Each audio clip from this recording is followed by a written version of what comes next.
महाराष्ट्राचं कुलदैवत म्हणजे तुळजापूरची आई भवानी.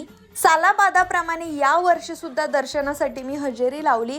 कसं एक कुलदैवताच्या दर्शनाला जावंच लागतंय, म्हणजे इथून पुढचं वर्ष सुद्धा खूप चांगलं जाईल.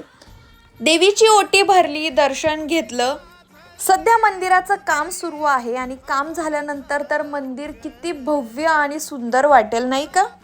माझ्या आजीच्या हातावरती देवीचं ताट आहे, म्हणजेच त्यांच्याकडे परडी आहे, त्याच्यामुळे आम्हाला खूप सगळं काही व्यवस्थित करावं लागतं. बर, देवीकडे काही मागितलंय आणि मला मिळणार नाही असं होईल का? दसऱ्याच्या दरम्यान इथे फार भारी असतं, पण त्याच दरम्यान आमची गावची यात्रा सुद्धा असते, त्याच्यामुळे तिथल्याच देवीचं आम्ही जे काही आहे ते करतो, त्यामुळे तुळजापूरला येणं होत नाही, पण असं मध्ये आधी येऊन जातो. मंदिरातून बाहेर आल्यानंतर मी तिथल्या बांगड्या घातल्या आणि किती सुंदर आहेत बघा. बर, तुमचं कुलदैवत कोणतं मला कमेंटमध्ये नक्की सांगा.